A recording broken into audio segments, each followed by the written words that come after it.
But we'll touch on some of that too Okay. when you get into your research. Also, before we even like officially start, I'll just tell you like some of the things I wanted to talk about, and you can tell me if you don't want to talk about them. So I'll do like your intro, which would be like that's the only thing I like write out. Yeah. Like I kind of want that to be like almost exactly scripted, and then after that I just kind of have bullet points. Like I want to talk about, in no particular order, but I want to talk a little bit about your childhood, how you developed some of your like characteristics, and I want to talk about what it was like growing up on the vineyard, your tick research there, then some career stuff like your drive, aspirations.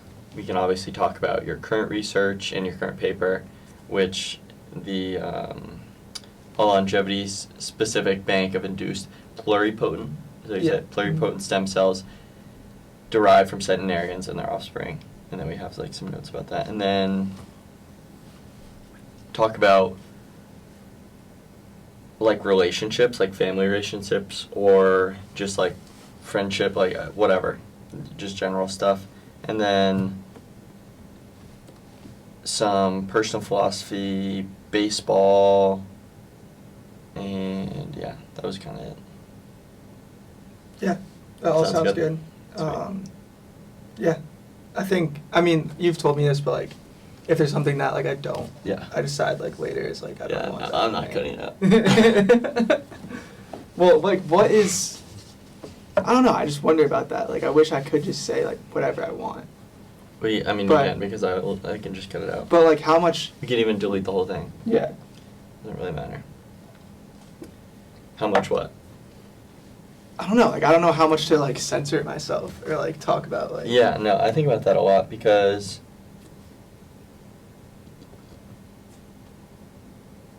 you obviously want to be like your full authentic self. Yeah. But you also have responsibility to like your work, for example, or your family, and you don't want to reflect poorly on them because there'd be repercussions. So it's just like, I don't know.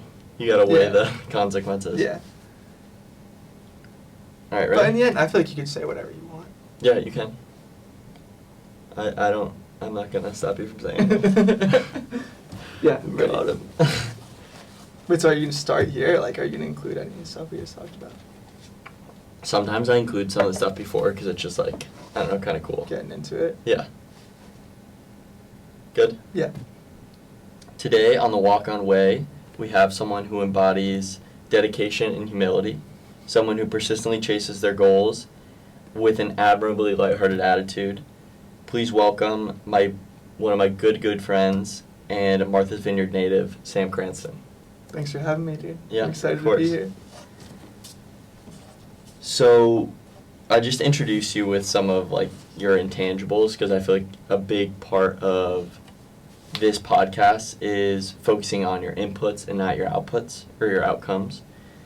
And that said, I do want to introduce you with some of like your current titles. So, Sam is currently a research affiliate at the BU Center for Regenerative Medicine and recently published a paper on centenarians, and the official title is A Longevity-Specific Bank of Induced Pluripotent Stem Cells Derived from Centenarians and Their Offspring. So we can get into that. For sure. But also, Sam was a Martha's Vineyard Youth Scholarship recipient, which is awarded to 4 students annually who exhibit exceptional academic performance, character, and service. And Sam was also a recipient of the K Award, which allowed him to be a summer researcher at the University of Vermont. Yeah. Yep. That's about it. Yeah, I think the paper thing is super exciting. It's not like my first authored paper, so that's kind of like that's what I'm shooting for right now. And I mean, I'm 23, so most people don't have a first authored paper at my age. But I'm working towards that, and I feel really fortunate to be in a situation where I'm given the opportunity to like have first authored work. Actually, I have stuff from my undergrad too that I'm still hoping to publish, but there's just been kind of a delay. And that was the with that. infectious diseases? That was the undergrad? tick stuff that I started in undergrad, and it's kind of been like, I don't want to be like, because it's not like that crazy. Like Mhm. a lot of people do undergraduate research, but that, like, I think that project, my mentor in undergrad is kind of like now shifting her focus towards tick-borne disease. So like selfishly, I was like really pushing for that paper to come out, you know, like as soon as possible to help me with my applications. But she really wants to build like a big study from that and Yeah. kind of like set the groundwork for her lab going forward. So that's just been kind of delayed, but I'm hoping that'll be first author. And then I also have like, so we have the induced pluripotent stem cell bank from the centenarians, and that was that big paper that you're referencing that I'm an author on. And like, that's still a huge deal to have Mhm. like, to even be an author on a scientific paper. Not every PhD program applicant can say that. And I'm really happy about that, and really also, again, really fortunate to be in a situation where like not every research associate, technician, whatever, gets put on the papers that Right. they're doing a lot of work on. And that's kind of like historically, like they like labs would try to limit the number of people that they put on a paper, like there'd be 2 authors, you know, when maybe 10 people had done work that contributed to it. So I think that's been changing with like just to recognize as many people. But there's still even labs like I know of that wouldn't put a technician on a paper. Yeah. But I'm just fortunate that my PI, Dr. Murphy, is like open to that, and I did a lot of work for that. I feel like I deserve to be on it. So. Yeah, no, I think so too. I mean, from the outside looking in, it seems like you did a lot of work. And is that something that's changing like throughout academia, or that's kind of unique to your team? Because I've met your team a little bit, and it's a very like familial environment, Yeah. which is really cool, and everyone's super welcoming. Yeah, and that's the way like Dr. Murphy, George. I'm just gonna call him George. Yeah. Because that's what you would want me to call him. But that's the way he wants it, and that's the way he establishes it. And I think there's just a super diverse range of experiences you can have in my position like specifically, but just throughout academia. And like I think times are definitely changing with that, and like recognizing technicians, and like, you know, some of the biggest studies that you're seeing, like all like the Ozempic stuff and like GLP-1 inhibitors like that, like the people who get credit are the PIs and the like maybe like one other person in the lab, you know, but Right. like the people who are actually doing the work is like someone like me. So it's just, you got to start at the bottom, Yeah. and eventually that's when you get your credit, is when you work your way up. But That's cool. Can we talk a little bit about the content of the centenarian paper? yeah. So, correct me if I'm wrong, some of the major topics were providing evidence that centenarians had a biological age that was significantly younger than their chronological age, Mhm. which, like, biological age would be, or your chronological age is how many years you've been around, and then your biological age is, like, how old your body is. That's a great way to think about Okay. it. And so that was one thing, pluripotency, and then cytotoxicity. Cytotoxicity. Could you explain those 2 things? So, pluripotency is like, so when I work at the Center for Regenerative Medicine, and that was kind of founded on this idea of the induced pluripotent stem cell. So in 2007, Mm-hmm. this guy, Dr. Yamanaka, I don't know his first name, but he published this study showing that you can, by upregulating these only 4 genes, you can take like a primary cell, so like a skin cell, and reprogram that cell into a stem cell state. So you came from an embryonic stem cell, a single cell that divided into all the cells in your body. Mm-hmm. And by upregulating these factors, you can take a skin cell and transition it back into essentially a fetal embryonic stem cell, Wow. which is the induced pluripotent stem cell. And so like when I tell someone like I work in a stem cell lab, they're like, oh, like isn't that controversial? Mm-hmm.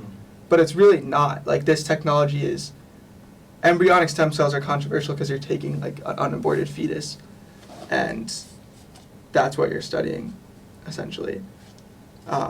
But these cells are from like I could have my own stem cell line if I wanted to, from like a skin punch, or even we can do it from blood now. That's what we do it from in this paper.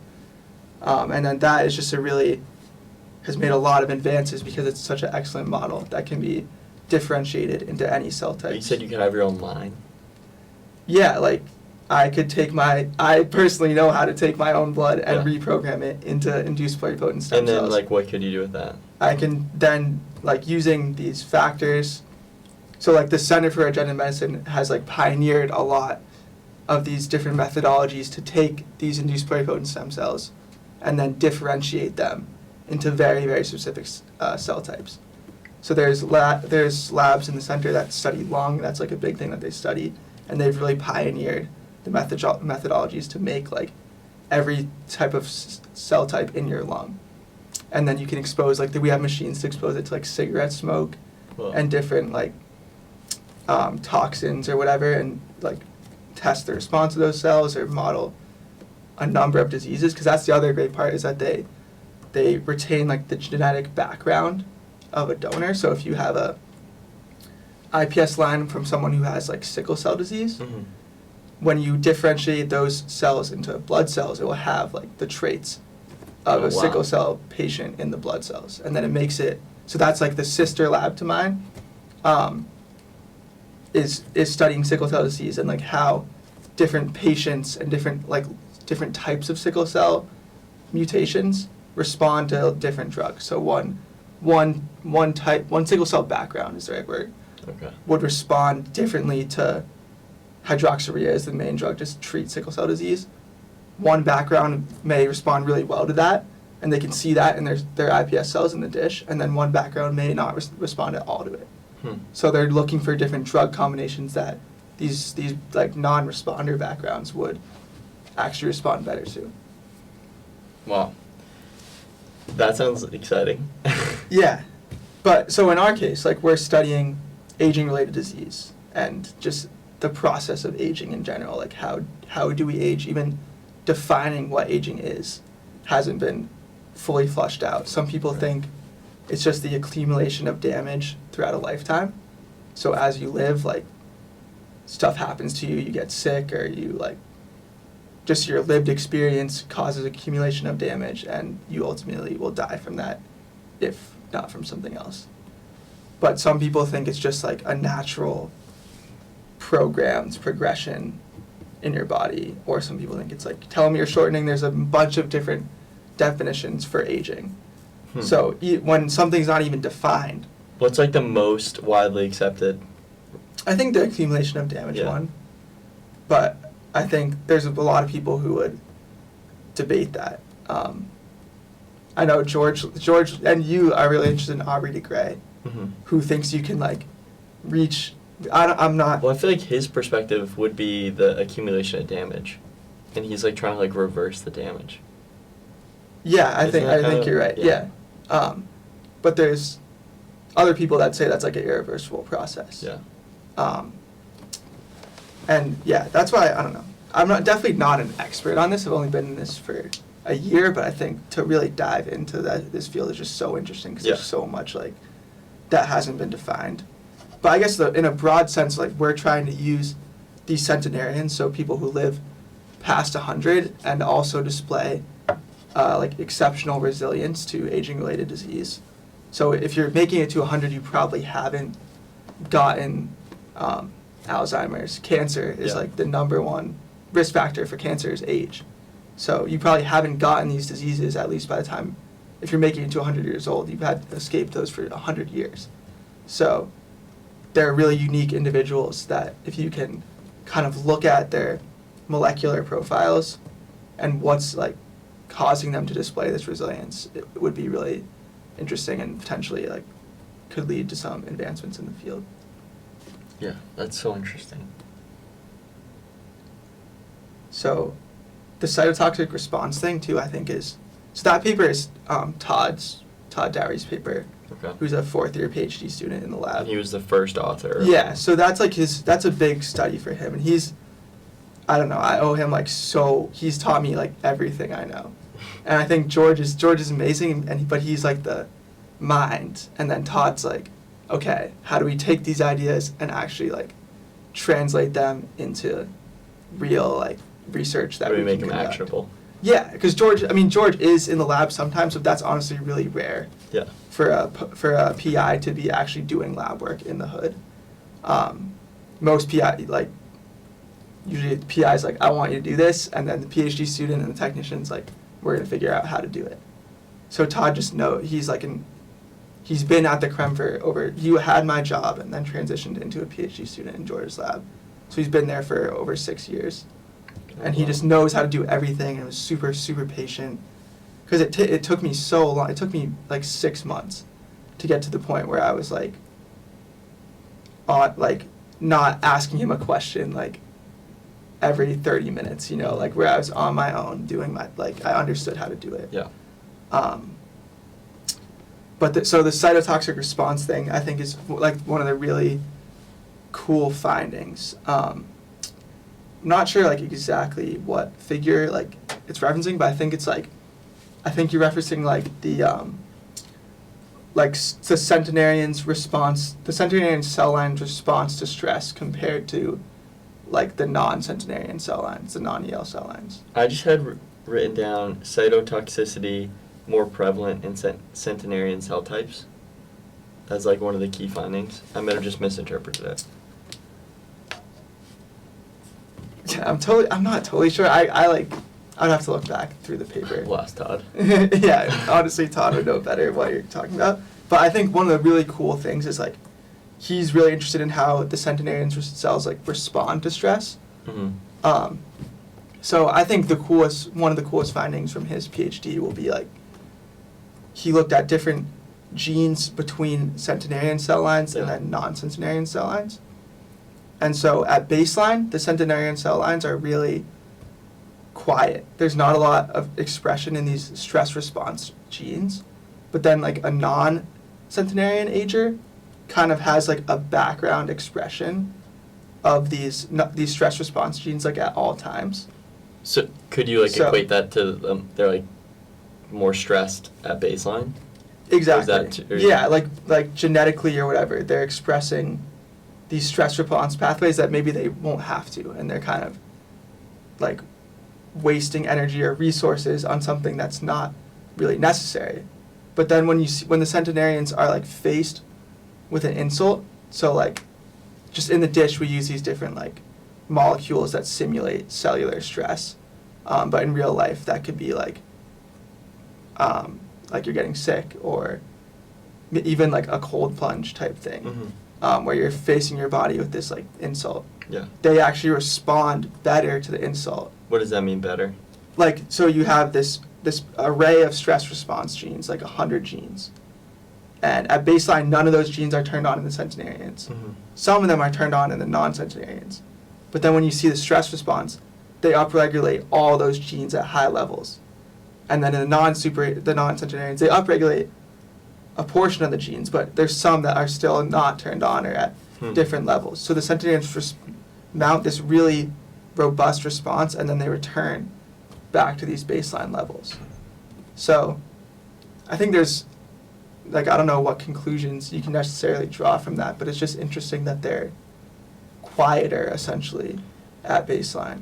That's super interesting. That makes me think, I don't want to extrapolate too much, but that makes me think a lot about, like, the autonomic nervous system. Like, some of the stuff we were talking about, like, with 1-KDs, which we might get into, Mm-hmm. with, like, the original intention with that was, and what I'm referencing is this daily, like, data logging thing that I have done for a while and Sam started doing, where basically you log your daily behaviors and just lifestyle interventions to see how that impacts your physiology. And the main reason I started doing that was because I was really curious about what lifestyle interventions that I was doing were impacting my anxiety. And that ties into parasympathetic versus sympathetic nervous system activation. So sympathetic, your fight or flight like stressed, parasympathetic, like rest and recover, relaxed. So like that makes me think. Yeah, that's really I interesting. don't know. I feel like there's parallels there because another thing that I've been hearing about recently is we seem to be more sympathetically activated because we have so much stimulus all the time. Yeah. Like like from your phone or whatever, you're just taking a lot, so you're always stimulated. You're always teetering on that sympathetic side. That makes that makes a lot of sense. So I wonder if that's like that group you were talking about, the non-centenarian. Yeah. If they're just overly stimulated. They're doom scrolling all the time. That's the key, yeah. But that makes like physiological sense. Like, yeah. If I spend an hour on my phone, after that I feel this like anxiety, and maybe it's because my sympathetic nervous system is like overwhelmed, and like you're constantly getting stimulus. That maybe the centenarians are like much more chill. They're better at relaxing, which is definitely something like I need to work on. Yeah. That's interesting. So we can go back to that.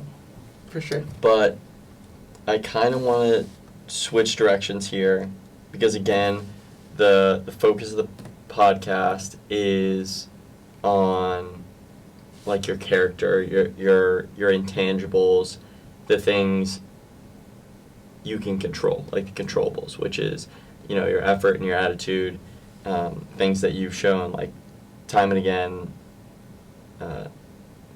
like that you have strong character, you're very kind, you're very humble. And so how do you think you develop these characteristics? We can, go into your family, you can go to Martha's Vineyard, baseball, we could take this in any different direction, but just generally, how do you think you developed kind of your character? Yeah, I mean, that's a pretty big question. Mm-hmm. But I guess, I don't know, just like starting at the beginning, the Martha's Vineyard like aspect of me. I think something that I really like related to on your blog, what should I refer to that as? Like I don't necessarily have a name, but like the Walk On Way like blog, like that blog like, post, yeah. You said you're a kid from a fairly affluent family in Connecticut, and you kind of felt this sense of like unearned something. I forget the word you used for it, but like unearned achievement, I guess, like being able to go to these private schools and like have these opportunities that you acknowledge like not everyone has these opportunities. And like I really related to that, like just being from Martha's Vineyard, like people have this perception of me as like I think that people have a perception of me as like this rich kid who everything was handed to me, which I don't think was the case. But either way, I think I felt like I've needed to prove to people like throughout my life that like that's not the case, and like how do I do that? By like displaying, like being humble, like not acting like a rich kid from Martha's Vineyard, like actually trying to like escape, I guess, that like perception of me. And I think like I don't think that's me. Like I think I'm super, super fortunate to have grown up there, and I think it's like an amazing place, and maybe one day I'll end up back there. I don't think with like my career choices it's going to be anytime soon, but I don't think that was me. Like, and I think like my parents did a great job raising me and kind of instilling those values, but yeah, I don't know if that answers your question. That's a super good answer. I didn't expect that. That's really interesting. So it's about getting away from a perception that you think others have of you, that you're like just like a kind of, since Martha's Vineyard does have like a connotation that it's like rich and preppy. Yeah. At least in the summer. Yeah. You wanted to get away from that perception that you think others had of you because you're associated with that place. And I don't know, like I see, like there is a reason for that perception, and like I know a lot of kids who like fit that description, and it's just like I kind of saw like that's not me, and that's not the person I want to be. Yeah.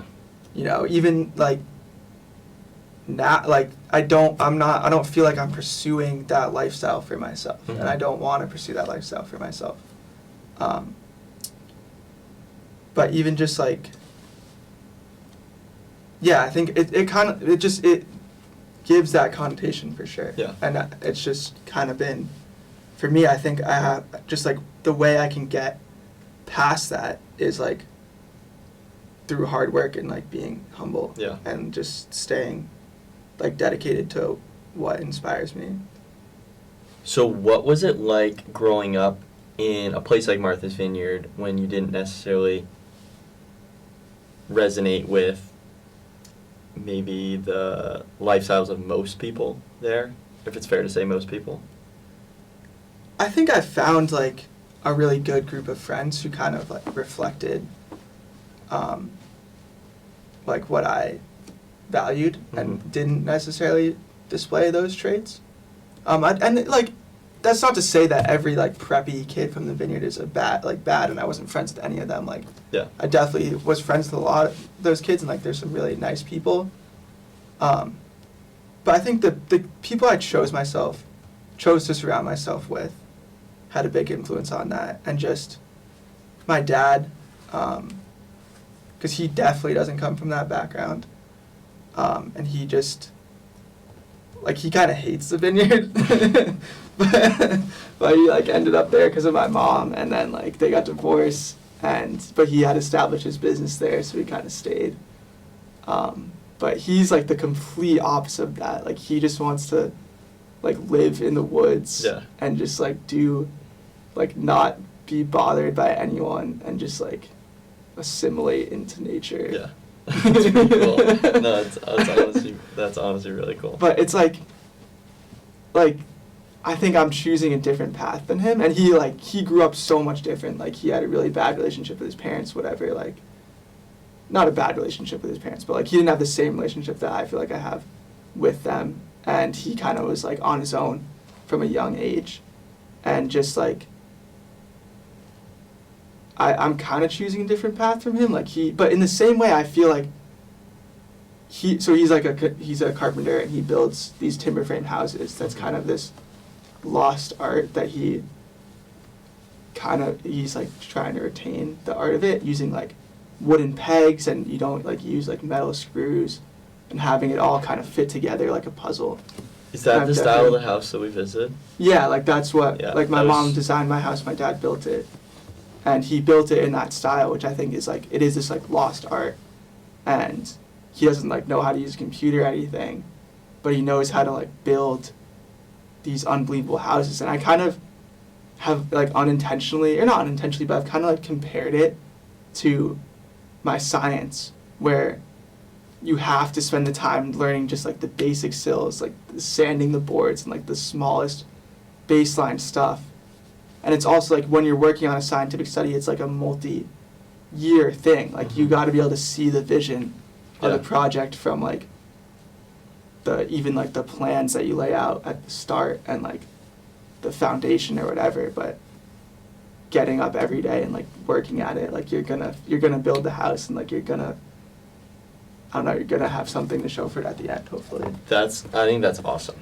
So I have two questions. One, I'm just curious, when did he start building the wood frame houses? Like, when did he start developing that skill? Mm-hmm. And then my second question is, like, what you said about the sticking to a long-term vision is like totally, that's like why you captured it better than I captured it in the intro. Like, that's kind of why I wanted you to be on this show, because I feel like the walk-on way is being able to see that like vision and just like stick to it.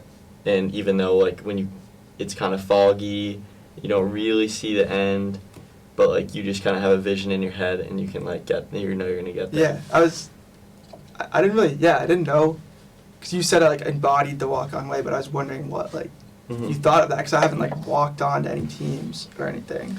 But I appreciate that, because I think I've had that vision since like high school, and I'm still trying to make it reality. And I don't know what the end, house is going to look like, Yeah. but I have an idea of like what I want it to be. And so you really knew, like, did you see the tick research as like, oh, like, this is cool, it's getting me to college, or it's like, I really want to do this, or you just didn't really know?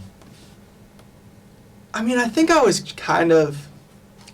in high school, like, you kind of latch on, you want to latch on to something, Mm-hmm. I don't know. I didn't want to go like undecided or whatever.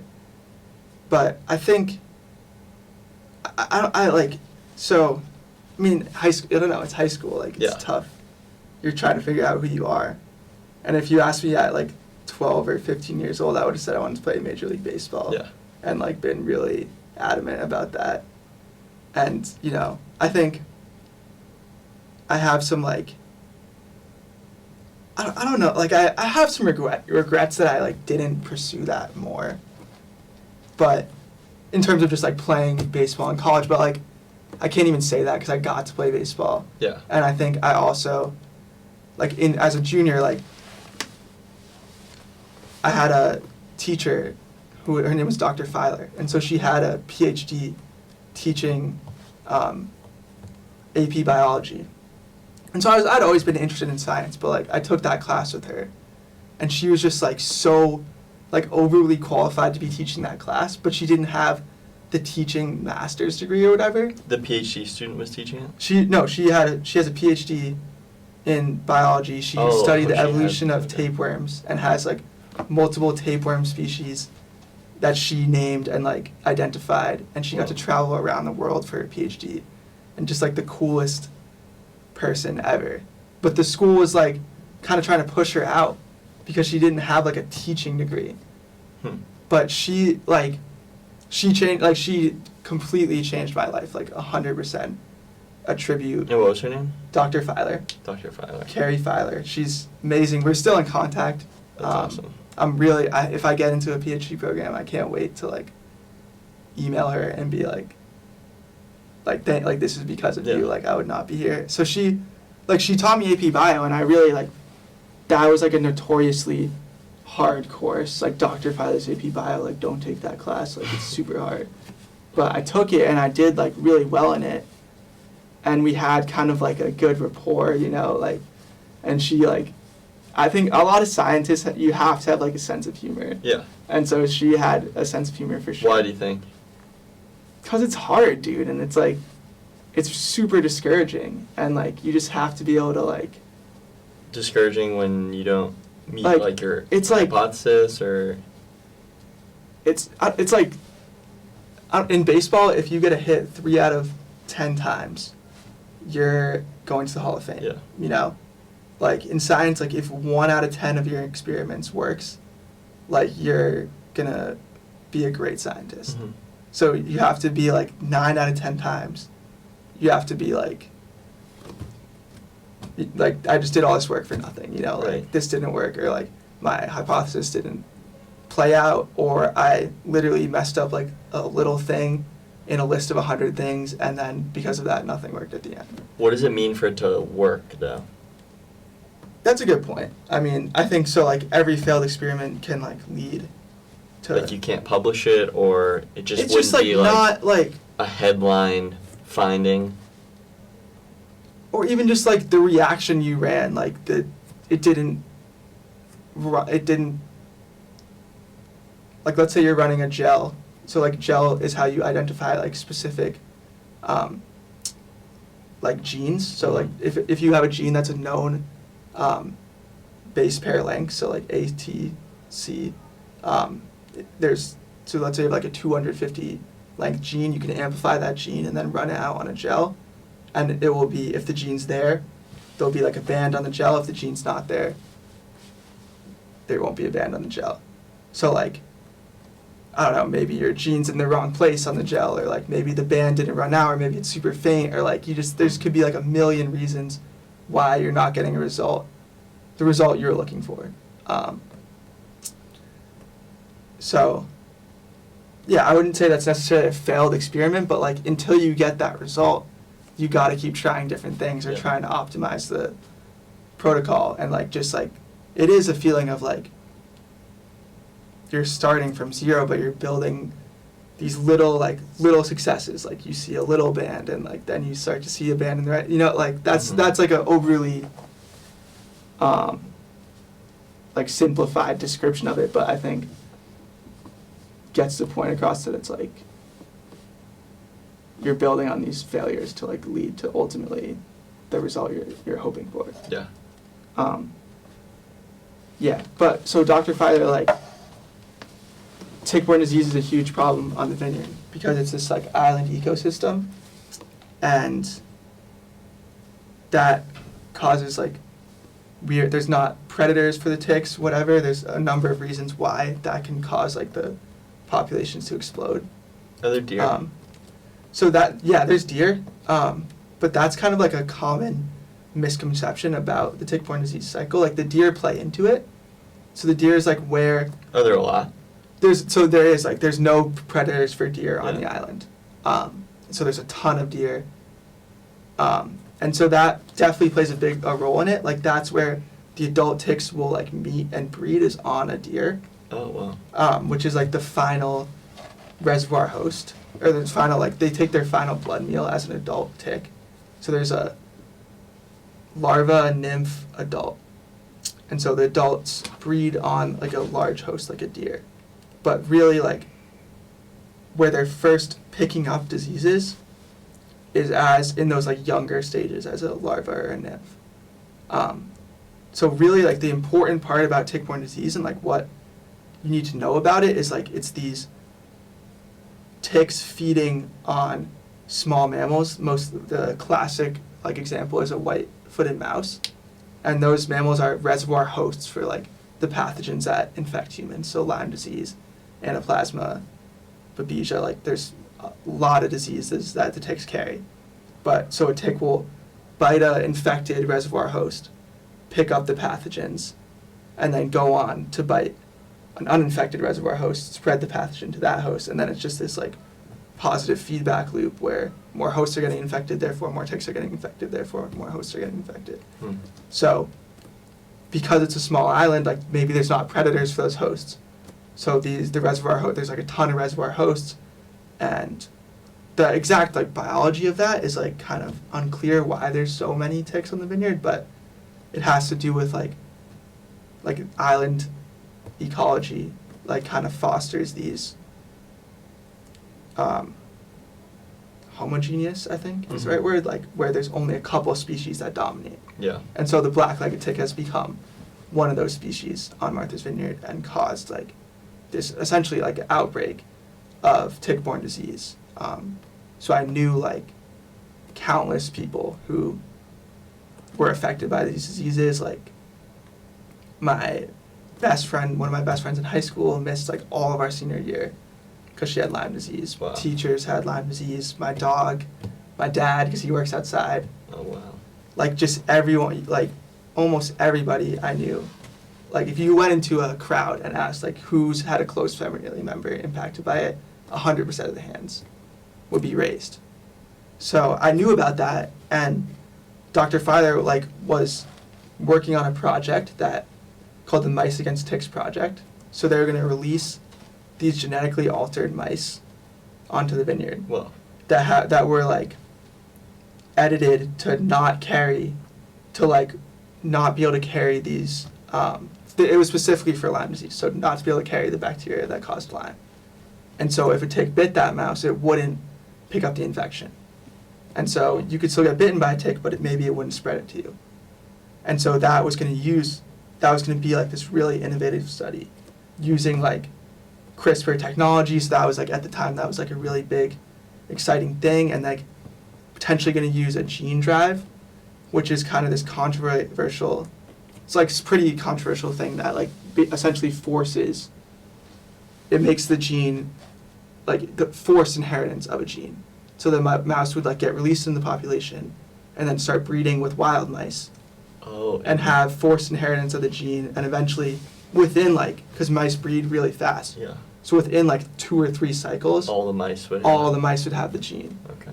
And that was gonna like stop Lyme disease on the vineyard. So she like taught me about that project, and I took like this like science research elective that my mom loves. my mom loves to tell this story, like, I made you take that. Like, she was like, I made you drop some class and, like, take the scientific research elective, which, like, maybe that's true. Probably is true. But I took that and worked on the project with her and just, like, was doing, like, PCRs and gels, like I was just talking about, as a high school student, and, like, getting this, like, experience of, I was super interested in CRISPR, because CRISPR was, like, the big thing at the time. So that's kind of what inspired me, like, holy shit, you can take this, you can put a gene into someone and, like, see, like make these, like, genetic changes, yeah. and then, like, have it be expressed at a population level. And so that's, like, a dangerous technology, and ultimately the study, like, I don't think went through. I'm not totally sure. It kind of there's just not been news about it. But I think it's because of that, like, gene drive aspect being controversial. So they never released the mice? Well, because, like, you don't know what's going to happen. Yeah. Like, how do you know? Maybe that gives the mouse, like, a 1%, like, fitness advantage or something. And then there's, like, all of way a too sudden many there's, mice. like, a billion mice on the vineyard, and, like, what side effects of that are there? So that study was hedged, like, a lot against those critics who are like, you don't know the consequences, because there's been these studies where, like, they release genetically altered mosquitoes to stop the spread of malaria, and, like, there's, like, a mutant, like, mosquito species that forms out of nowhere, and, like, stuff could go super, super wrong. Wow. Like, do you know about Asian carp? No. It's like there are these carp that are taking over, I think I could be wrong, but, like, the Mississippi River, like, one of these, like, a lot of, like, the freshwater ecosystems in the central U.S. There are these invasive carp that are, like destroying the ecosystem. Like, you've definitely seen the video of, like, these fish, like, jumping into people's boats and, like, hitting them. Like, there's, like, millions of fish jumping out of the water. Yeah. I didn't know that was, like... Yeah, that's, like, the invasive Asian carp.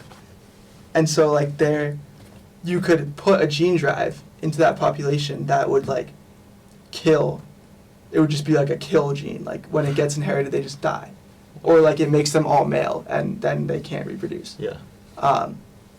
But, like, the big caveat there is, like, if one of those carp, if one gets back to, like, the native populations, that species is just, like, erased off the face of the earth, you know?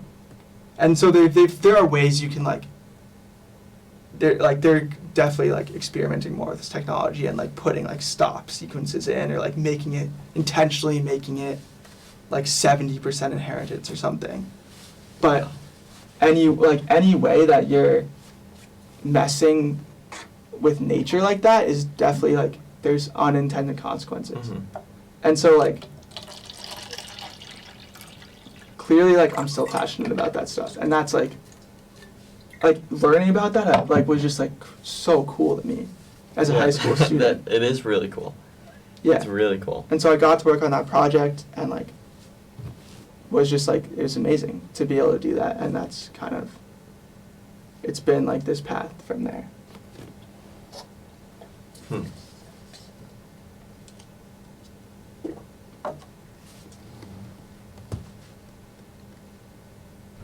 So do you see yourself wanting to, like, stick around in longevity or go back to infectious diseases, or you're kind of open to something new?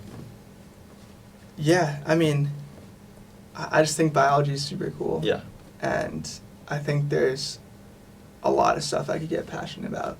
I think longevity is definitely really interesting to me. And, like, coming up with solutions, I mean, there hasn't been, like, any sort of answer to Alzheimer's and stuff like that. Mm-hmm. Like, being able to work in that field, it would be really, really cool. But I think infectious disease is so cool. And, like, the idea of, like, reservoir hosts, and then, like, spillover of these pathogens into humans, and, like, how, like, even, like, COVID started, or, like, Ebola started. It's just, like, all super cool stories. And honestly, those are super hard diseases to study. Like, how do you study Ebola? Right. You need, like, a BSL-4 facility, and, like, wearing these, like, What's crazy... that? So biosafety level 4. Oh, okay. It's like you need you need like you need so many vaccinations to work with them. Like you need to be in these crazy space suits that are hooked up to like central air that like you can't be breathing the air that the pathogens are in, because like there are these. That's scary. Yeah, like if there was an Ebola outbreak, like we wouldn't know what happened. But I think that's a really interesting disease, in the fact that like it's supposedly this like 90% fatality. If you get Ebola, there's a 90% chance you die. Mm-hmm. But like a lot of that data comes from like these sub-Saharan African countries where there's not access to healthcare. Yeah. And like it'd be much lower, you think, in the more. I don't know, but I think like to draw like conclusions off that where they didn't like they just died and like without access to modern medicine, like Mm-hmm. you don't really know what it would actually look like if there was an outbreak in the United Mm-hmm. States. But I think, yeah, I think I could get passionate about a lot of stuff, and I think a lot of it just has to do with like your mentor. Yeah. That's like the biggest part. Is that person like gonna be willing to like work with you and like allow you to explore your interests, or just gonna be like, this is your project, this is what you're doing, like you have no input into it. So I think that like for me that's gonna be hopefully the biggest decision, is like who do I want to spend the next 5 or 6 years working with.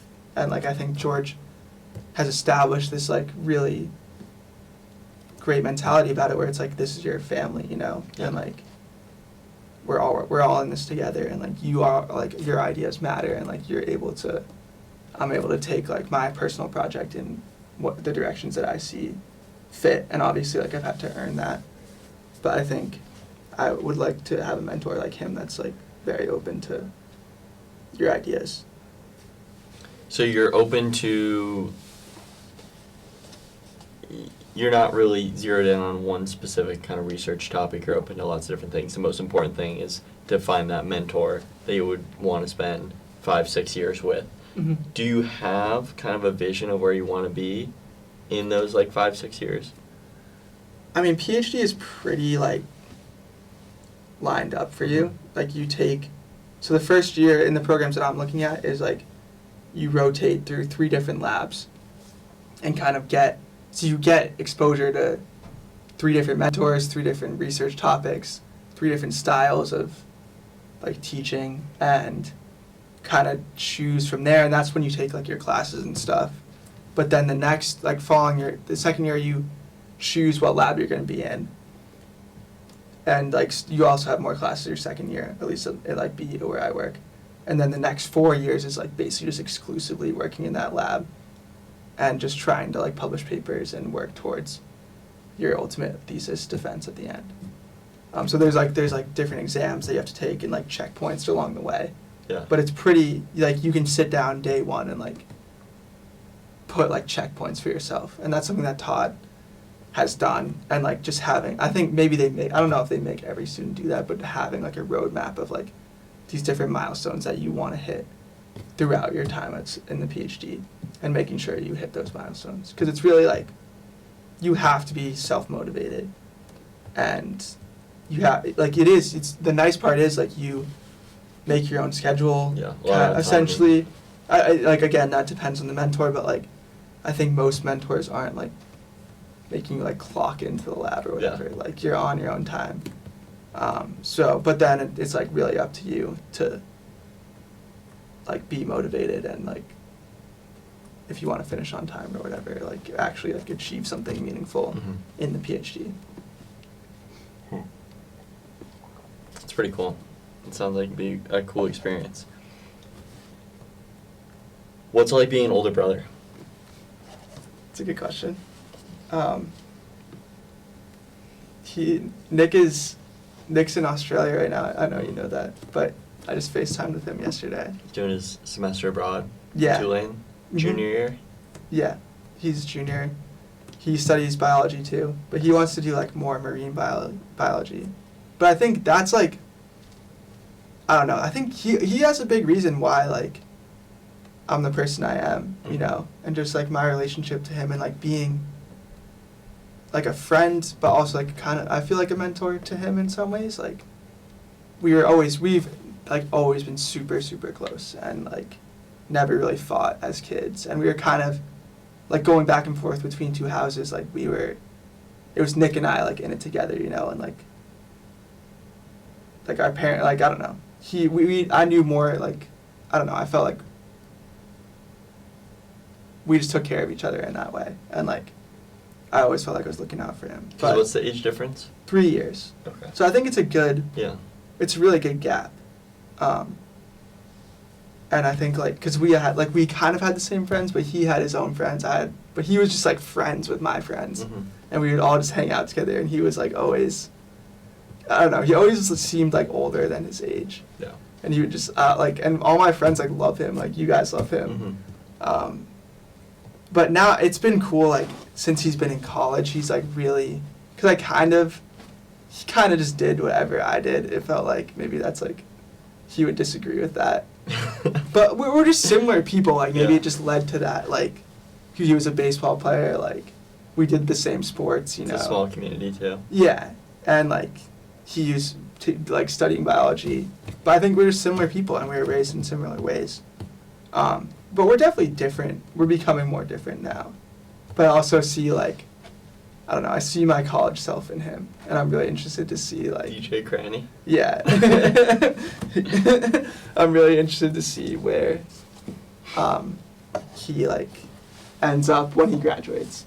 Cuz I don't know, I don't think he'll do what I'm doing, but I think he'll do something really cool. But that's yet to be seen what that is. Yeah, no, I'm excited. Yeah, Nick's awesome. Yeah, he really is. I wanted to ask you like about like this podcast and stuff. Mm-hmm. And like, I would like to like interview you at some point and like do like this like the opposite of what we're doing right now. Yeah, we can do it. I think it's a cool way to like not to cut you off, but it's a cool way to like get to know your friends even better, because it's like a pretty normal conversation, but like I feel like in a normal one we would be way more sarcastic. Yeah. And like way more like I don't know. No, we would not be having this conversation. Well, like we would like start to go down this path. Yeah. And then like quickly someone would say something like super sarcastic and just like derail it. Yeah. But like I've never told you like the like Dr. Filer stuff or like the and that's like a huge part of who I am, and it's true. Like I don't know what like if I've told like Sam Cruge, I don't know if I've told him that. I mean he definitely knows that, but like because we were roommates for so long. But it's a really good way to, especially obviously in normal conversation, it's good when things are not one-sided, when it's a give and a take. Yeah. But like this is very one-sided, but it's actually really good because like I'm like learning a lot, and so then going the other way would be cool. But I'm curious, like, what, like, I know you really want to like get better at just like talking to people and like get understanding people's like different perspectives, and I think that's super admirable and really like something that I want to work on too. So is that like your main motivation for doing this, and like as well as like interviewing your friends and like just getting to like have these conversations with people that you wouldn't get to have? Yeah, I would say my main motivation is like one of the main characteristics of like that I want to develop is I want to be able to speak to anyone in any setting. Like the people I'm most intimidated by, like I want to be able to go up to anyone and start a conversation regardless of who they are and regardless of who's watching and regardless of how I feel. And I feel like this is just like a way for me to start doing that. And so that's the main goal. And the second goal is to get to know the people around me better. But I obviously won't be interviewing only people I know. Yeah. That's gonna be tough. Yeah, because this is the third one, and they've all been like two really good friends and then my dad. Yeah. So it's been... I feel like, I guess... It's easier to come up with good questions. In that sense. I feel like that's where like the notes will definitely come in, and like something you want to like really a lot prepare. Of research. Yeah. Yeah. I wonder like what these like like legit podcasters, like how much they prepare for each I guest? think or a they're lot. They have to, right? A lot. Like, for example, if you're interviewing like an author or something, Mm. a lot of times they'll go on podcasts when they're promoting a book. Yeah. So like you're gonna read the book. Yeah. Which is, that's a lot big of time. commitment, Yeah.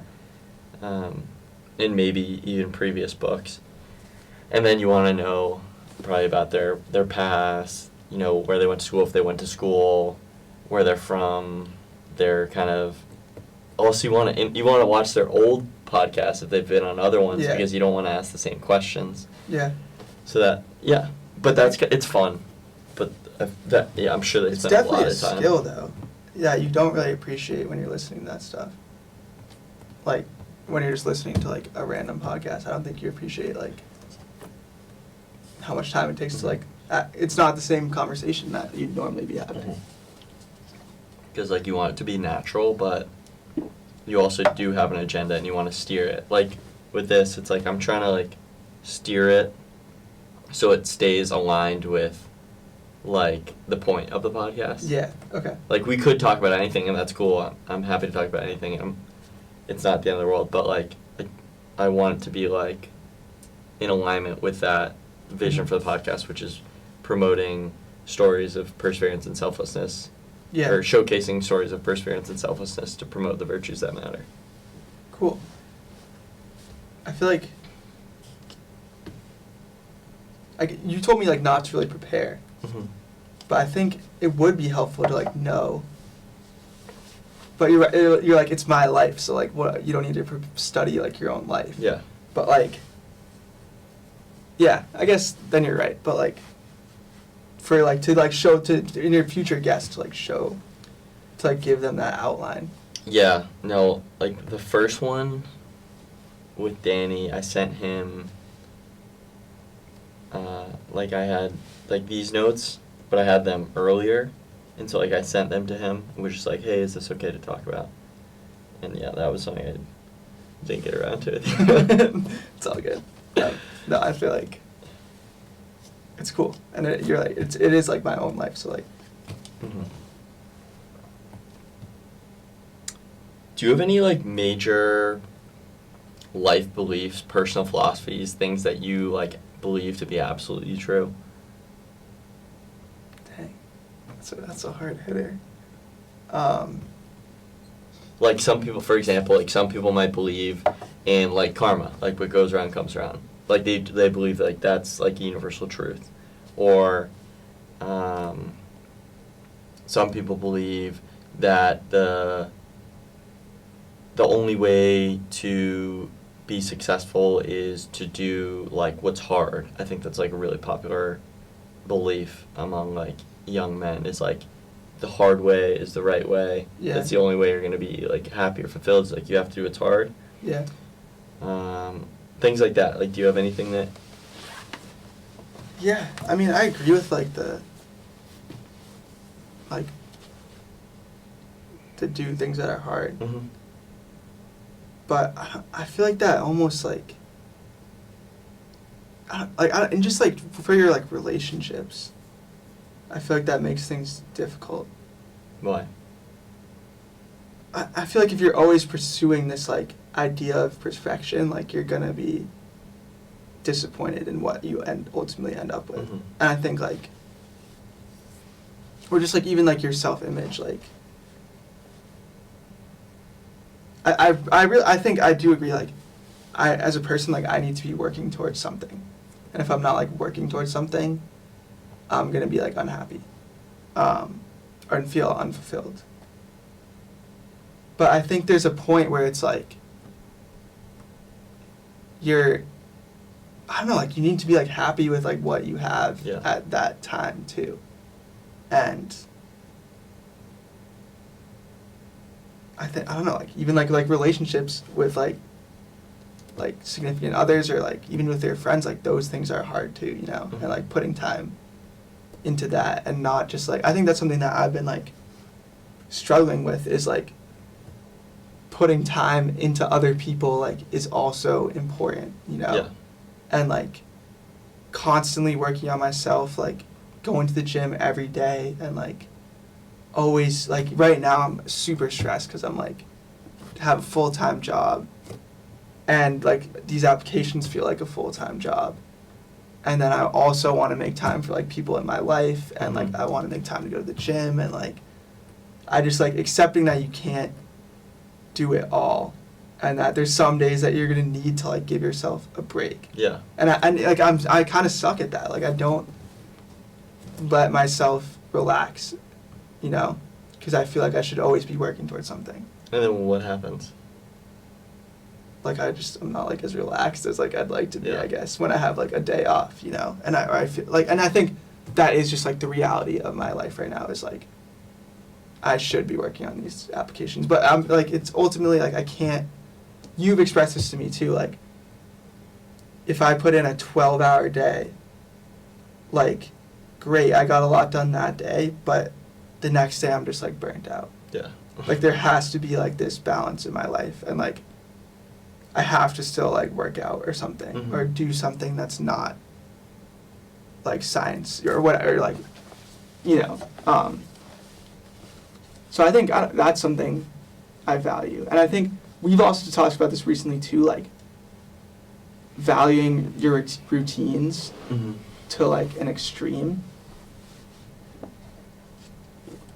And then there's just like this sense of comfort in having a daily routine that you do every day, and what even like no matter how hard that routine is, like you still are like comfortable in that routine, and then like the second you get out of it, it's like you're all disoriented, Yeah. you know, Yeah. and like you're like what.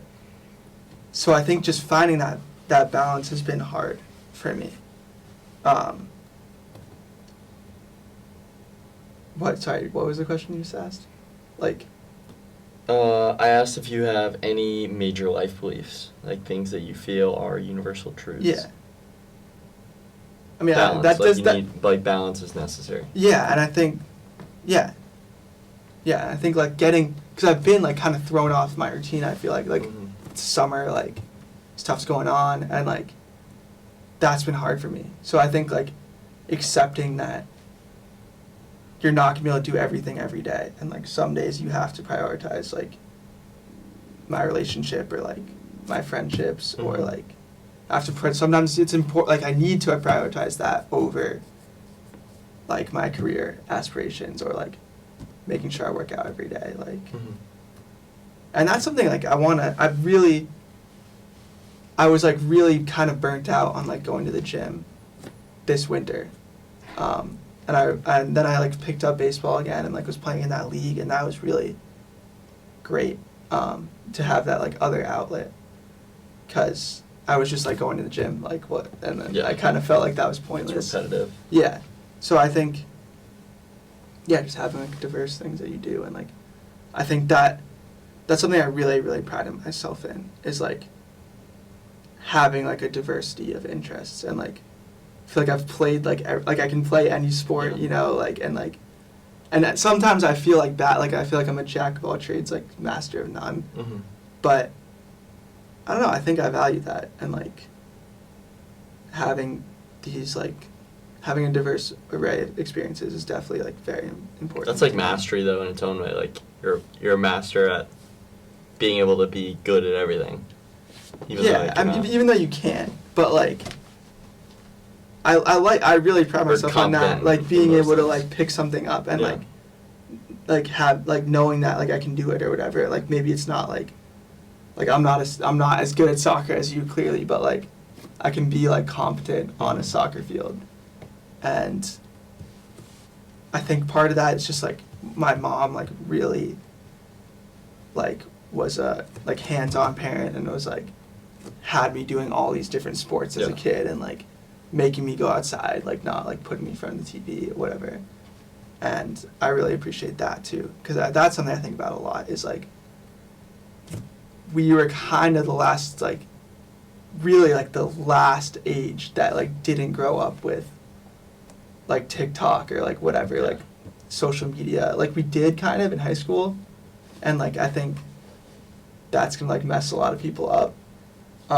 But even the difference between my brother and I is like a big comparison, I feel like. And just like his generation, like their like attachment to their cell phones and their social media, I think is like significantly great. Or just like the impact that it had on their childhood is like much greater, I feel like, than my age, even though it's a 3-year difference. Do you see like differences in like your brother, like specifically, or more like the people around him? Yeah, no, for sure. Like my brother and his like friends. Yeah. And maybe it's just who he surrounds himself with. And that's not like a knock on Nick. I think Nick is, like, I've already expressed how much I love him. Mhm. I think he's like an amazing person. And in many ways is like better version of me, I think, in a lot of things. But I do think that like he's much more attached to his phone than I am. And he would agree with that statement. And he always gives me, he's like, oh, you deleted like Instagram, you can't see it. Like Sam can't see what I sent him, like giving me that. And he always like says that like I don't know, just like giving me crap for thinking that stuff's important. But Yeah. for me, it's just been like, I don't know, it's been definitely a relief to be off that stuff. You mentioned just a second ago baseball as an outlet. Mm-hmm. So how does baseball tie into your story? What did you learn from baseball that you've been able to apply in your research or just in life? Yeah, I mean, I think that was like the one sport that that's the one sport that I did like dedicate myself to like full time. And that was always a part of who I was. Like I was a huge Red Sox fan growing up, so like watching them I remember watching them win the World Series in 2007, and like hearing like I was 4 in 2004, which I've like made you watch that documentary. Yeah. But isn't there something that just came out too about 2004? Yeah, that's gonna be. I'm so excited to watch that on Netflix. But I know like I don't know what new stuff they can add, because like we had these like DVDs of like there's like a 2004 documentary that came out. And my dad like got us these DVDs, and I watched it like so many times because that is like the best story in baseball history. Like, I don't know, I'm biased, but like that is like objectively the coolest thing that like ever happened. So I mean that like I don't know, I played baseball when I was 2. My dad like I remember like he always tells a story like. Well, I just picked up a bat lefty even though I throw righty. But we were hitting when I was like 2 or 3 years old. And like, there was this like lady that we knew running by.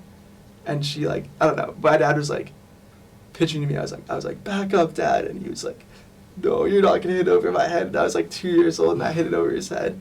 And it's just like, he always talks about that story. That's awesome. But it's been such like a integral part of who I am, and like I derive like a lot of confidence from that, and I just noted when I'm not playing baseball, I feel like I'm less confident. Really? That's interesting. Because baseball is such like a confidence sport.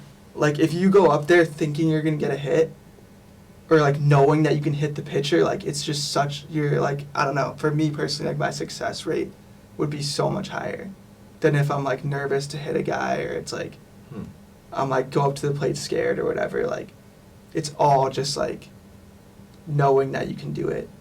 And so when do you go up confident versus when do you go up a little bit less confident? Does just that have to like, do with your last at bat? Does that have to do with like yeah, you watching exactly. the pitcher beforehand? Like, oh. No, it's just like how you've been. It's a super like streaky sport. So like, and I don't know. You talk about that all the time. Like your experiences with like sports anxiety and stuff, or like performance anxiety in that case. And just like I feel like I was good at like managing. I just felt super, super confident when I was playing baseball. Managing and, the mind chatter. Yeah, and just like locking in on like when I was at the plate or whatever. And I think, I mean, a lot of that stems from like I just played it my whole life, and like just my dad was always just super like supportive and just like very like positive affirmation person about like when it came to me in baseball, and like I think I built a lot of like confidence from that. Do you remember, because this is something I think about a lot with youth sports, do you remember with those like positive affirmations, like the kinds of things he would say? Like, was he saying, like, after a game or after an at-bat, was he like patting you on the back saying like, hey, great effort? Or was he like patting you on the back saying like, were there He just like things? would say that he like loved watching me play. Yeah. And like he would like. That's awesome. And I had some really good coaches when I was younger, because baseball is such a mental sport, and like knowing where you need to be and like what you like, knowing the situation is like everything, you know, especially in the field. But he was just like, you just are, it seems like you're like on a different level of like understanding than the other kids out there, Mm-hmm. whether that was true or not. Yeah. But like, I just really like, I drew a lot of confidence off that, and like that, as I said, is like I think what baseball is about is just being like, or like any sport, honestly, it's just like, if you're confident, you're gonna play better, I think. That's super, super interesting, because I think that kids who are shown, like, that's unconditional love. Like, I just love watching you play. Yeah. Nothing about the outcome. Yeah.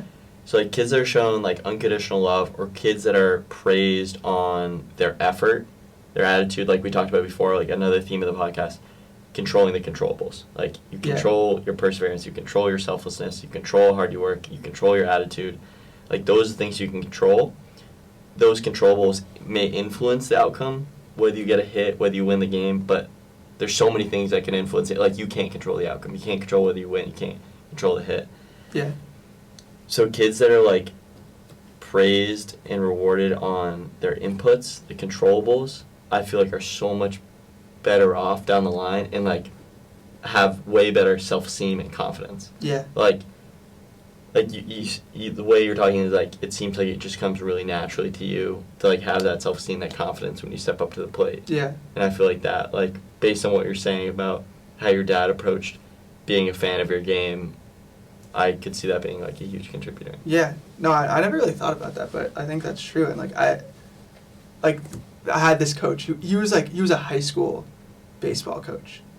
And he would have been a great high school baseball coach, but he was our, like, farm league and little league coach. Okay.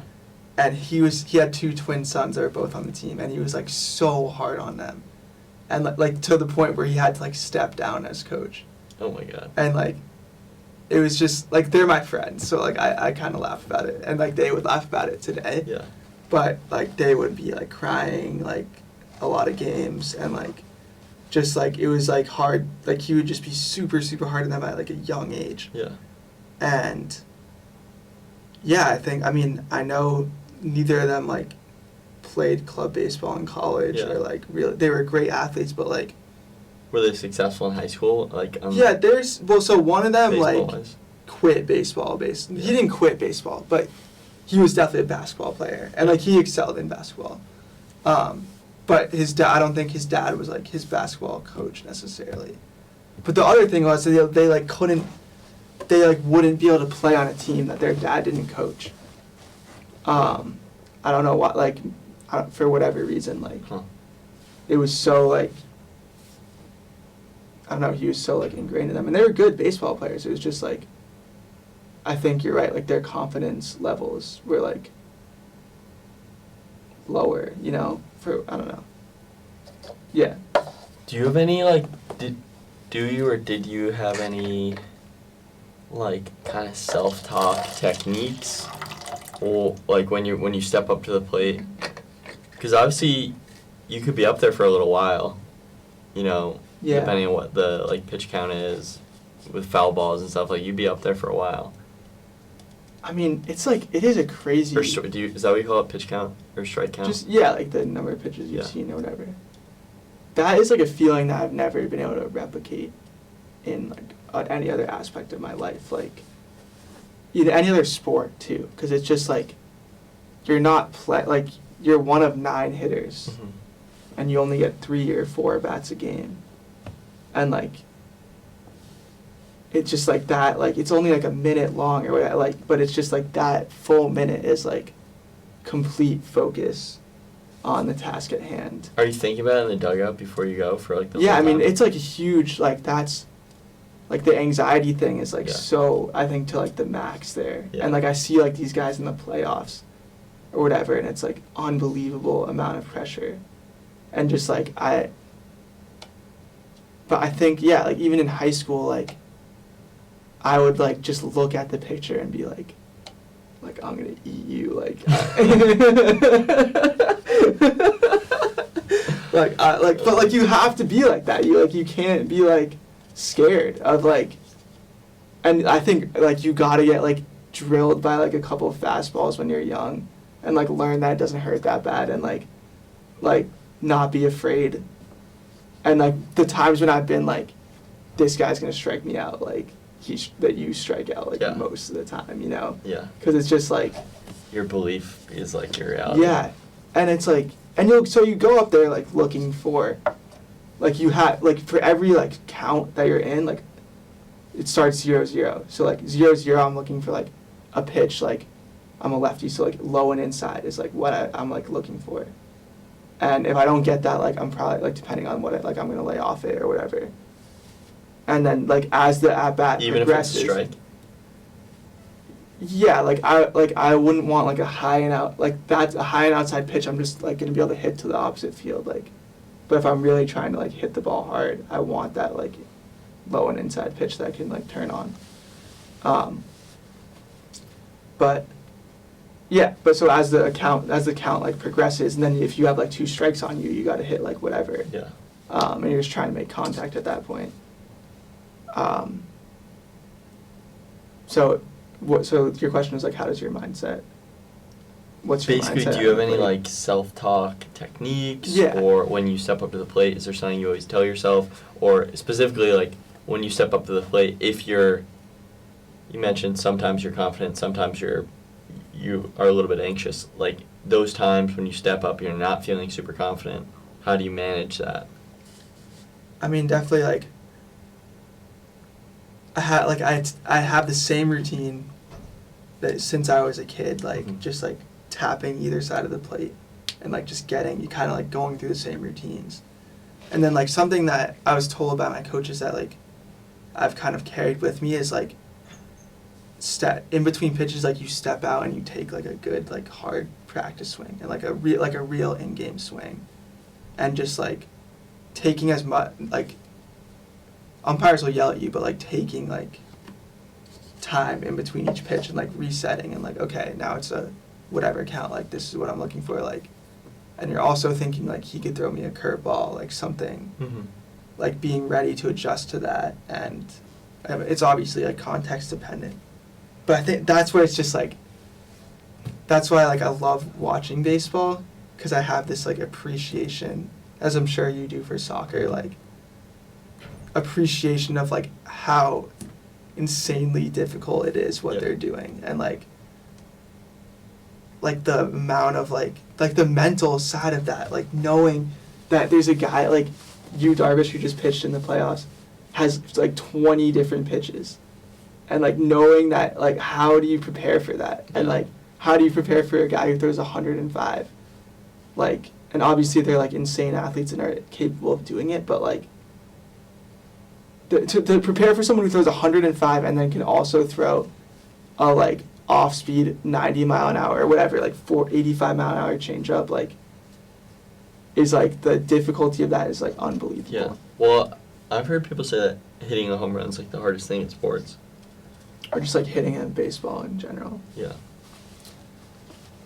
Yeah, and that, I think that's something that has like always come natural to me, and that's why I've kind of like I gravitated towards baseball, because I was just like, I haven't been like the tallest, like I wasn't like physically intimidating as a kid, but like I could hit a baseball, you know, and so that's why I stuck with it, and I think I'm really glad I did, and like getting back to the point, like I miss having that outlet when I don't have it, so I'm really glad I like picked up this league.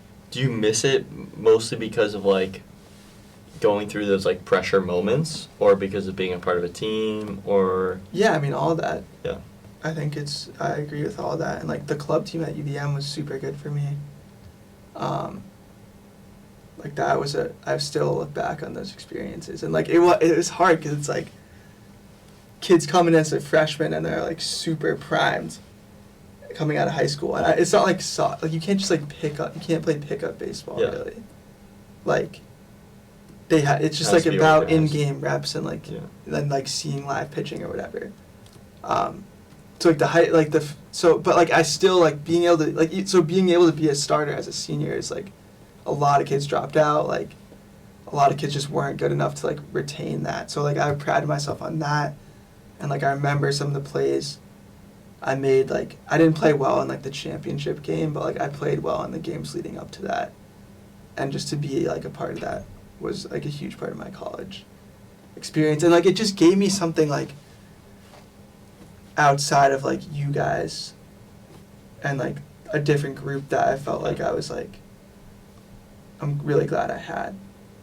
And I'm sure you felt that with soccer and everything. Yeah. Like it made me like value our friendships. Like I don't know. Like it made me appreciate those friendships too, because just to have like something else there. Yeah, no. It seemed like the baseball team at UVM was just a cool group. I mean, getting to play at Centennial Field where the Lake Monsters play, which is like a summer ball team. Super, super cool. Cool stadium. Yeah. And you guys were really good. Yeah, it was fun, dude. I'm gonna miss that. But I think it's something that I'm gonna like, I don't know, like, one of my professors at UVM, like the head of the biology department, still plays like men's league baseball. Yeah. And I think you just need that. I don't know. I think I will try to continue playing baseball, or like at least some sort of sport throughout the rest of my life. It's something I know like you'll continue doing as well. Yeah, we'll try to. Let's see. So we covered some of your childhood, growing up in the vineyard, a little bit of research stuff with CReM, your work back on the island, and a little bit of what you did at UVM. Talked about some family and relationship stuff. Talked about personal philosophy, got into baseball. Is there anything else you want to cover? I mean, I really just want to come back. I would like to interview you because I think your story is like equally, if not more, interesting. And just like I think, I don't know, you're gonna have a bunch of guests on, but I think you are like the walk-on way. Like you did it, and I think something that you've said to me like that has really stuck with me is like I don't remember this specific moment, but you remember me like freshman year telling you there's no way that you'll be able to walk onto the UVM team. And I think I'm glad, I don't know, I'm sorry for saying that, and I'm glad, but I'm also not, and like I'm glad that stuck with you and like helped inspire you. I'm sure there's like other little moments like that throughout like the process, and reading like your blog and stuff, and just seeing like I appreciate our friendship a lot, and like just like seeing your work ethic and stuff and like how you approach life has for sure like rubbed off on me. And I think I talk about it with Sam, like in a way like it's hard because I try to compare myself to you or like try to like emulate this stuff, and like I'll never be able to do it. Like that's not true. It is though, dude. Like I can't like the amount of, I don't know, you're just always like you're doing so many things and like are interested in so many things, and like I really enjoyed it like living with you.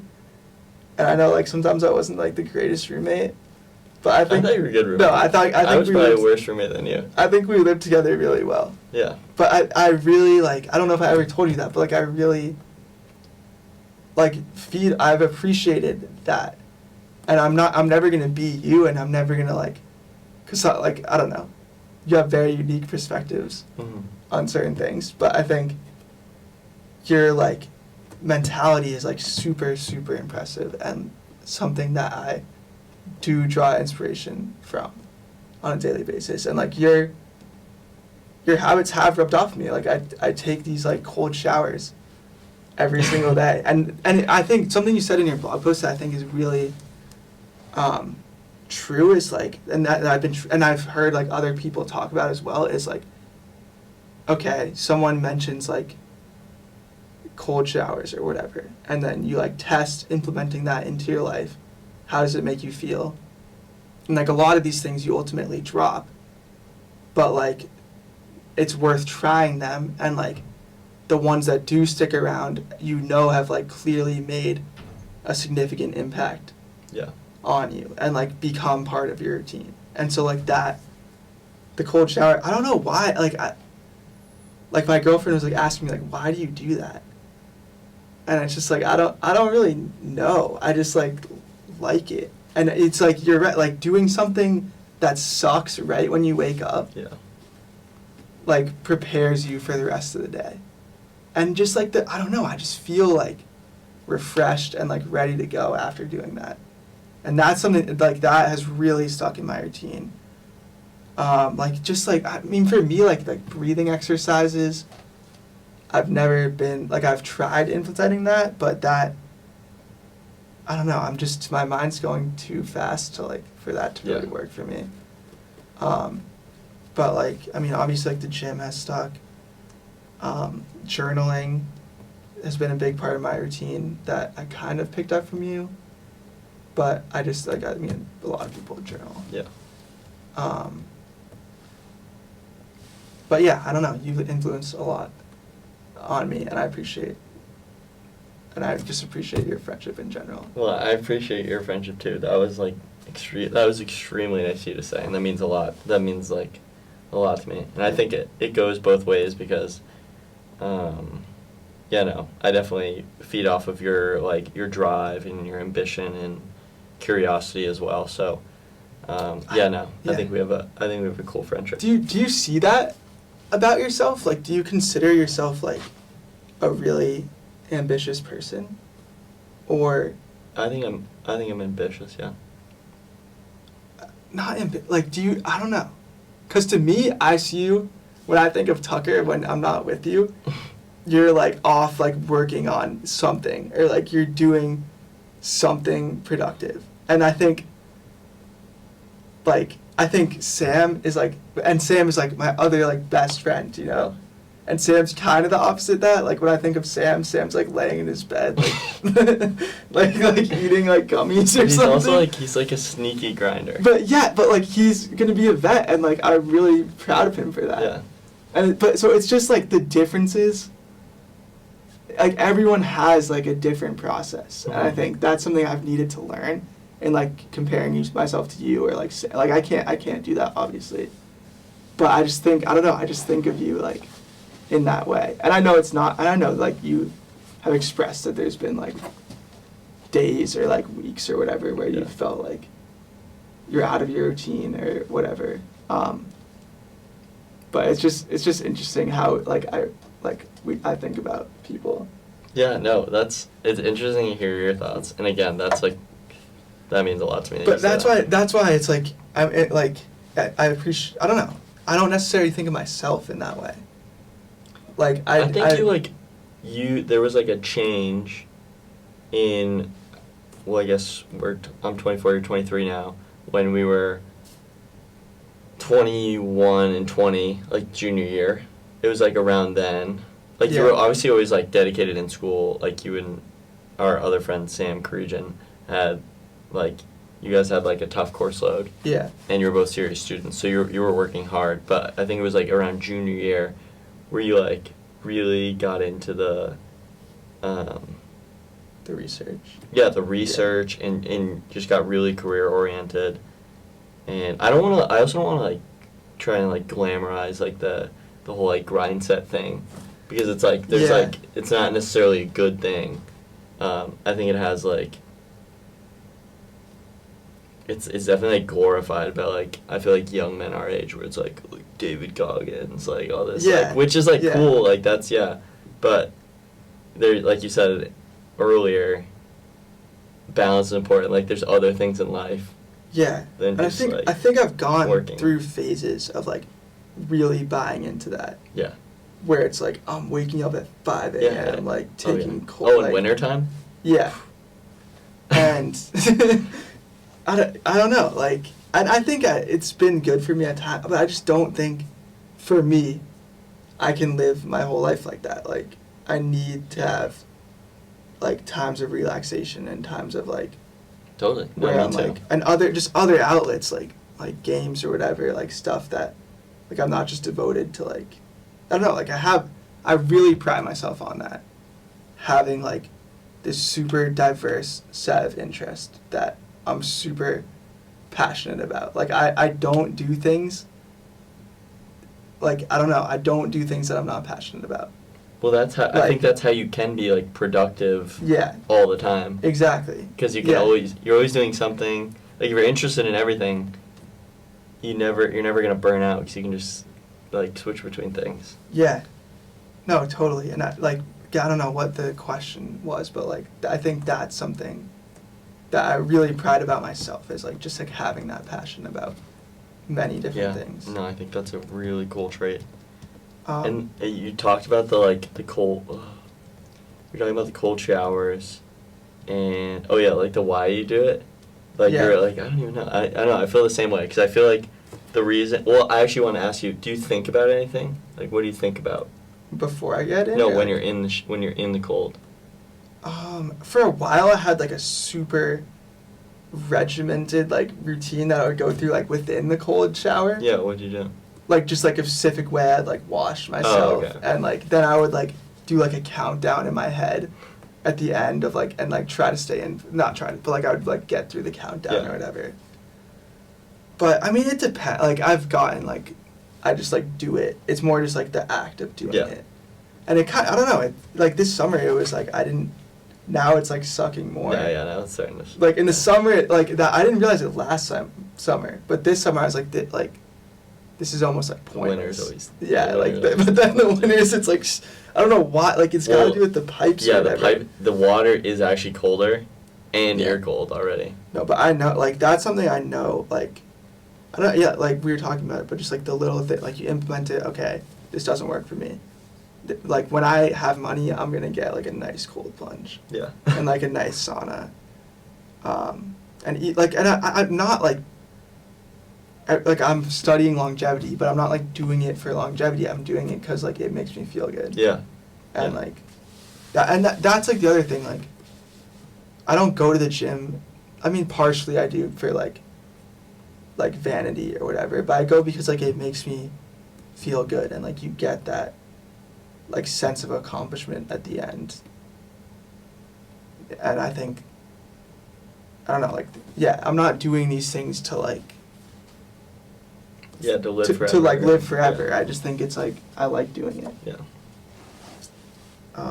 Yeah.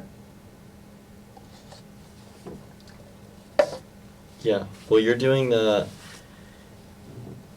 If we do another one, it'd be really cool to talk about, like, the 1K days thing, which is... Yeah, I mean, do you want to hit on that now? I don't know what time it is. It's 8:45. Yeah, I mean, I would love to talk about that more, and I think that's something that, I guess I haven't mentioned that, but, like, that's something that I've tested implementing in my routine and, like, has really stuck for me.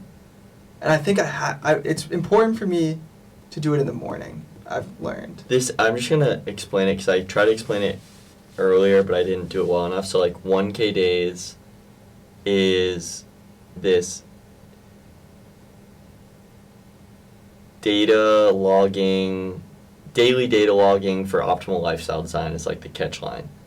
Basically, so we have, or you may have, like, wearables which measure your physiology during the day, but how do you know what's affecting that physiology? Whoop has, like, a Whoop journal, which lets you, say, oh, I did a cold plunge today. Oh, I went to the gym.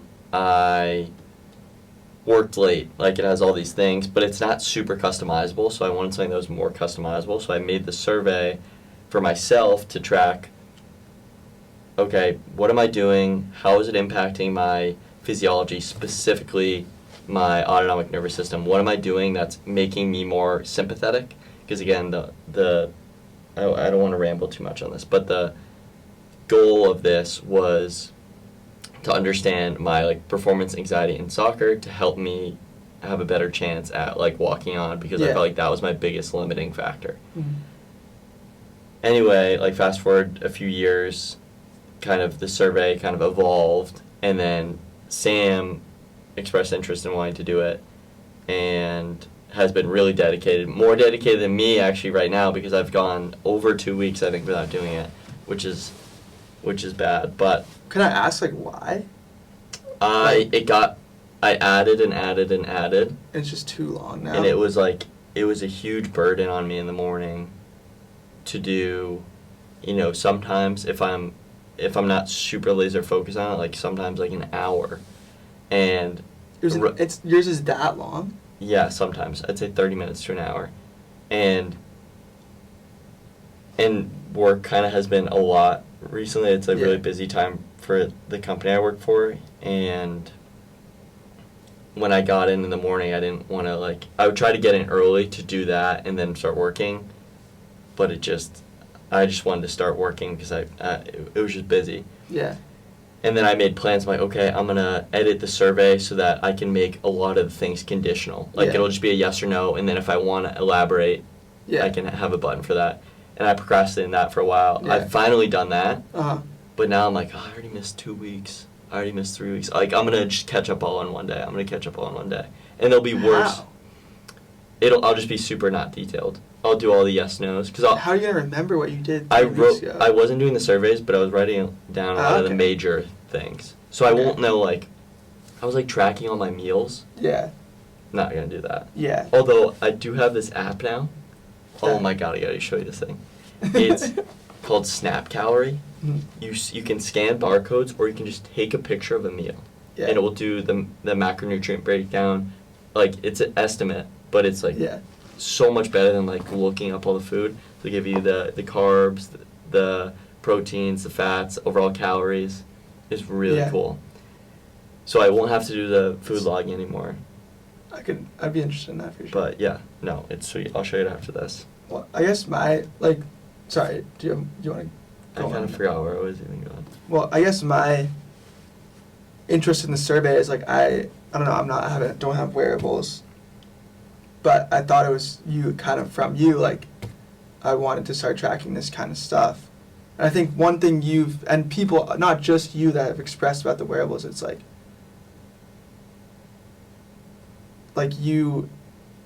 it tells you slept bad last night, so then the rest of the day, you feel I'm tired, Yeah.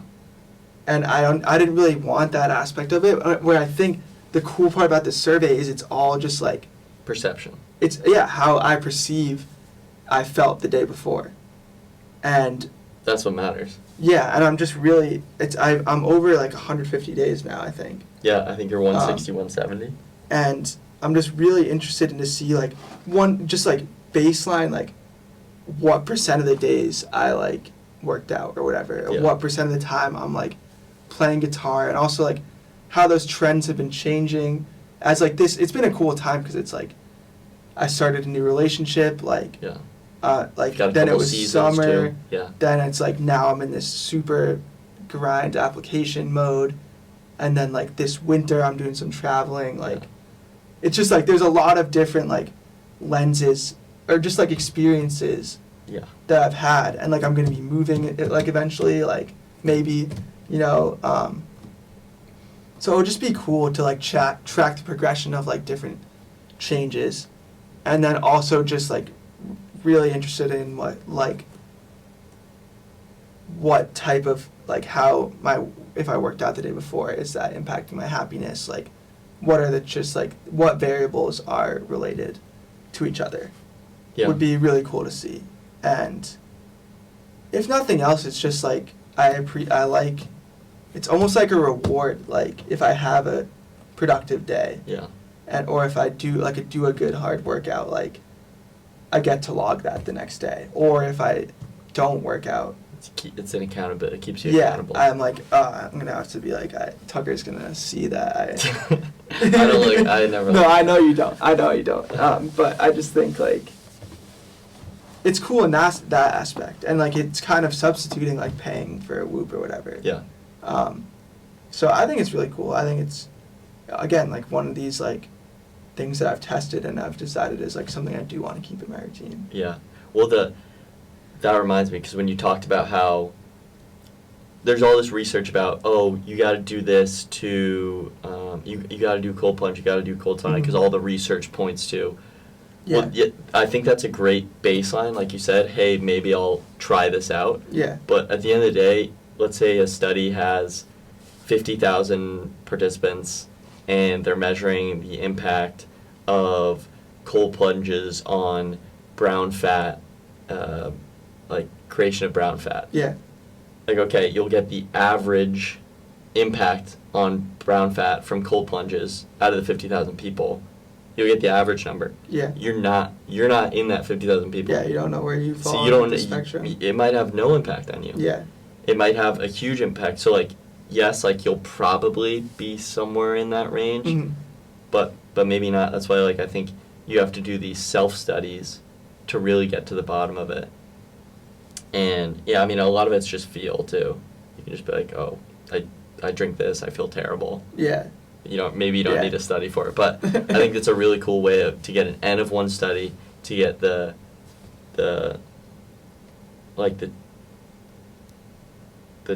true science for yourself, because there's just a lot of people saying this is the right way to do it, because like science is really good. I don't want to be like woo woo like anti-science, but it's just like a guiding principle. It's not the end all be all for you. I think that's like one of the big points that you kind of touched on with. I have, and I think before. the cool thing is like the survey's been totally customizable for me.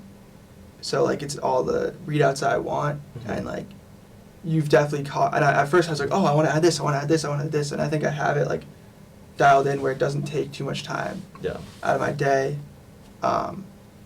And you've kind of cautioned me about, because it seems like you've reached that point where like you have too much in it. Way too much. But I think it's. I'm happy I've been doing it, and I want to reach the 1,000 days. Yeah. We'll see if that happens, but at the moment I'm committed to doing that. Yeah, 150. Yeah, I mean I'm not that far away. Yeah. Yeah. Because it's about 3 years. Yeah, you're already it'd be over. cool. That, like I said, like tracking those, like big overarching lifestyle changes in terms of these like little in a single day readouts, is cool. And I think, I'm really interested to see how that looks. And I think it'll be good, like what you just said about having you think you found something that's going to work for you, which is good because you'll have a consistent survey for the 1,000 days. Yeah. Whereas like when I did like the first years, it like started off with like 3 little like yes or no questions. Yeah. And then over the whole 3 years, it grew. So by the end of it, like the things that I added late had such a small N that like I couldn't really find. Your 3 years was like senior year of college, so a year ago, essentially. It was, because I started in December of 2020 and did it.